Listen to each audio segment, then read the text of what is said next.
Depending on the resources of the country, the commitment of the humanitarian commitment of the country, the network that the person has, the personal network that the person has on their own in terms of family and advocates. Some people do better than others, and then you have others who, where there are fewer resources, less infrastructure, a harsher environment, advocates who don't stay in the picture, family with fewer resources, who fare far worse. And I think of the men under Obama who were transferred to Kazakhstan, for example, in December of 2015. I've heard their story about the initial months after their transfer. They were basically locked in their apartments for a number of weeks or months. One of the men transferred died from medical neglect of a condition that he had in Guantanamo that was also untreated in prison. Weren't allowed to see their families for months. I don't know if a family visit has occurred by now, or when I was in touch with one of the men, it had been 6 months and he hadn't been able to see his family. So, it's very uneven. And part of the problem is that the United States, the State Department says they negotiate basic terms for resettlement for everyone.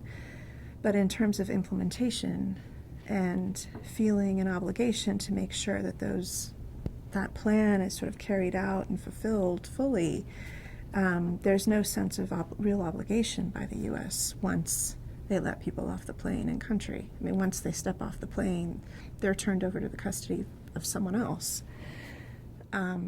So it is really like the U.S. sort of washing their hands of people that they have tortured and wrongfully imprisoned for years. And I think that's one of the great scandals of Guantanamo that's gotten much less attention.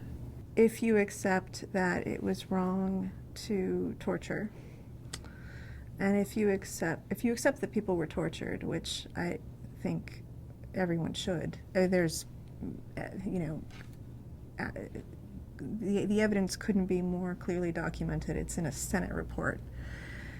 It's in military reports. It's in, Defense Department reports. It's just been there are volumes on what we've done physically and psychologically to the men at Guantanamo. And not just Guantanamo, but just talking about Guantanamo. So if you accept that torture occurred, that torture is wrong and morally wrong and illegal, and if you accept that holding people without charge is morally and legally wrong, then there should be some accountability.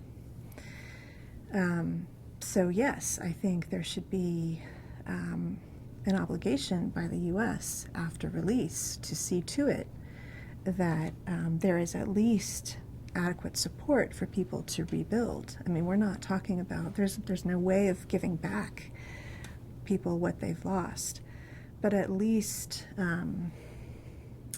some baseline of meaningful support. And that doesn't exist.